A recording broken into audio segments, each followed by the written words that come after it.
Alhamdulillah. Le prophète sallallahu alayhi wa sallam nous dit, et le hadith est rapporté par Muslim, Al-Aynu haqq. Le mauvais œil est une vérité. Plus que cela.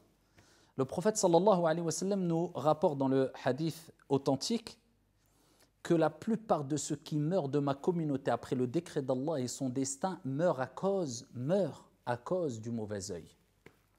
Rapporté par l'imam Ahmed, le prophète sallallahu alayhi wa sallam nous dit, le mauvais œil s'accroche à l'homme, à l'un d'entre vous, par la permission d'Allah subhanahu wa ta'ala, jusqu'à ce que l'homme se retrouve au sommet d'une montagne et qu'il tombe. Pour nous rappeler que quand le mauvais œil t'accroche, il ne te lâche pas. Et par la permission d'Allah subhanahu wa ta'ala, bien sûr, parce que tout se passe selon la volonté d'Allah subhanahu wa ta'ala, il peut te détruire, il peut provoquer ta mort. Le prophète alayhi salatu wa salam a rappelé que le mauvais œil, et particulièrement le mauvais œil venant de l'envieux, haineux, eh bien peut te tuer. Mais pas que, comme on va le voir, incha'Allah ta'ala.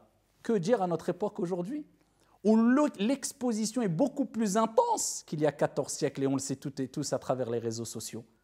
Que dire aujourd'hui, où tout le monde aime exposer un peu tout et n'importe quoi, illa man rahim Allah, sauf celui à qui Allah a fait miséricorde.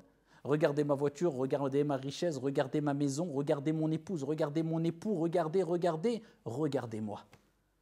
Et la personne ne se rend pas compte qu'elle est peut-être en train d'attirer les foudres sur elle, une certaine malédiction sur elle, peut-être la mort. C'est le prophète sallallahu alayhi wa sallam qui nous a rappelé cela quand il nous a rappelé que le mauvais œil pouvait tuer. Alors il n'est pas question ici de dire qu'on doit vivre complètement caché, et on ne doit plus s'exposer devant qui que ce soit, mais c'est simplement qu'il est important de prendre conscience que le mauvais œil existe et que la personne doit éviter de s'exposer inutilement et de manière répétée, de sorte à en faire une habitude devant un grand nombre de personnes quand il n'y a pas vraiment d'intérêt ou de besoin de le faire. Il y a une différence entre celui qui va avoir une belle voiture et qu'il utilise sa voiture comme tout le monde le fait chaque jour et qu'on est amené à le voir sans qu'il ne s'expose ou qu'il n'expose sa voiture à longueur de journée de manière répétée, je le dis, et la personne qui expose sa voiture, sa maison, ses biens, sa santé, etc. à longueur de journée et de manière répétée. Il y a une grande différence entre le premier et le deuxième cas. Donc c'est pour cela qu'il est important de prendre conscience que le mauvais œil nous entoure. Et il ne peut pas venir, ou il ne vient pas simplement d'une personne qui nous veut notre mal, attention. Car le mauvais œil, comme on va le voir, incha'Allah ta'ala, peut venir de nous-mêmes, pour nos propres biens. C'est pour cela que le prophète sallallahu alayhi wa sallam, il nous dit, si l'un d'entre vous voit chez son frère, ou en lui, donc il parle de toi, de nous, ou en lui, ou dans ses biens, dans tes propres biens, quelque chose qui lui plaît, qu'il invoque la baraka, la bénédiction d'Allah subhanahu wa ta'ala. Voilà, c'est comme ça qu'on se prémunit du mauvais œil. En évitant de montrer tout et n'importe quoi sans intérêt de manière répétée, concernant les bienfaits que Dieu nous a donnés, concernant notre famille, concernant nos enfants, concernant nos richesses, concernant etc. Surtout qu'aujourd'hui, il en faut peu pour rendre les gens jaloux et attirer le mauvais œil. Et 2, on invoque toujours la bénédiction. Sur ce que tu vois, sur les objets que tu vois qui t'attirent, qui te plaisent, ou sur les personnes, ou sur ta propre personne, tes propres enfants, ta propre famille ou tes propres biens. En invoquant la bénédiction d'Allah subhanahu wa ta'ala, on se préserve et on préserve les autres. De quelle manière? En disant Allahumma barik. Oh Allah béni. Tout simplement. On demande la baraka. Quand quelqu'un te rend un service, tu lui dis barakallahu fik. C'est une invocation. Tu demandes à Allah azza wa jal de le bénir. Et en demandant à Dieu de bénir la personne, eh bien tu le préserves de ton mal potentiel.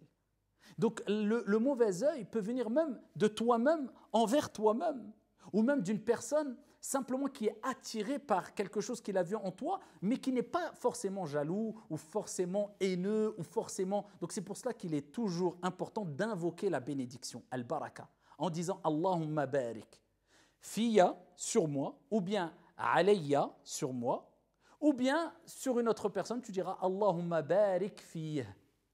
Ou bien Allahumma barik fiha si c'est une femme. ou bien alayh, ou bien alayha. Et tu peux dire ma sha Allah. Mais ma sha Allah, tu affirmes une chose qui est vraie. C'est ce que Allah a voulu. C'est ça la traduction de ma sha Allah, ce que Dieu a voulu. Mais tu n'invoques pas forcément pour la personne. C'est pour cela qu'il est meilleur de dire ma sha Allah, Allahumma barik fih, Allahumma barik fiha, ou bien Allahumma barik fi awladi, Allahumma barik fiya, Allahumma barik fi bayti. Oh Allah bénit ma maison, ma voiture, mes biens, etc. Donc l'invocation, elle est très importante. Et bien sûr, surtout pour se préserver, n'oubliez jamais vos invocations du soir et du matin. Surtout les invocations protectrices par la permission d'Allah subhanahu wa ta'ala. Les versets coraniques qui sont importants de réciter, récitez toujours Surat al-Ikhlas, Qul huwallahu ahad, al-Falaq, in-Nas, 3 fois le matin et 3 fois le soir. C'est ce qui vous préserve, comme le prophète alayhi salatu wassalam a dit, entre autres, du mauvais œil, de la méchanceté, le mal des gens, mais aussi les invocations qui sont dans Hisnul Muslim, particulièrement l'invocation Bismillahi alladhi la yadurru ma'a ismihi shay'un fil ardi wa la fis sama' wa huwa as-sami'ul alim.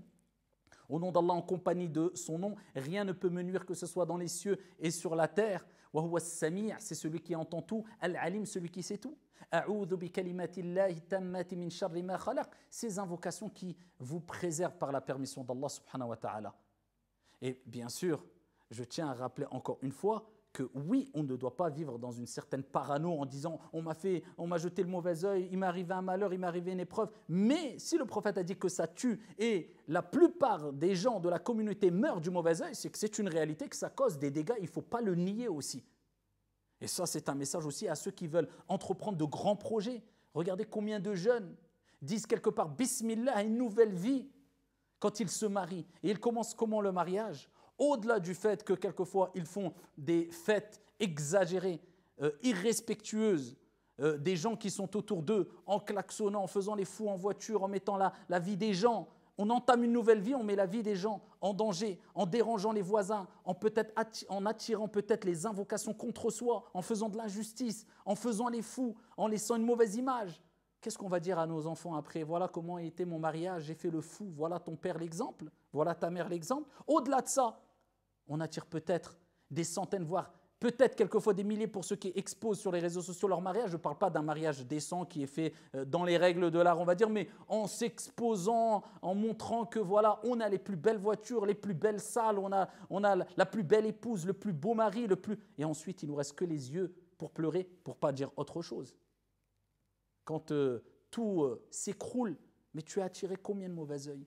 Même si les gens n'étaient pas forcément jaloux et haineux, mais juste parce qu'ils n'ont pas invoqué la baraka, parce qu'ils ont regardé avec un regard trop appuyé, admiratif, sans faire une invocation pour toi. Donc, je ne dis pas qu'il faut plus se marier encore une fois et se cacher, mais les choses qu'on peut éviter de montrer qui sont trop extravagantes, qui sont trop exagérées, trop attirantes, de manière répétitive, pourquoi le montrer à longueur de journée de manière répétée ? De temps en temps, parce qu'il y a un intérêt, c'est une chose, mais tout le temps, man akthara min shay'in urifa bih.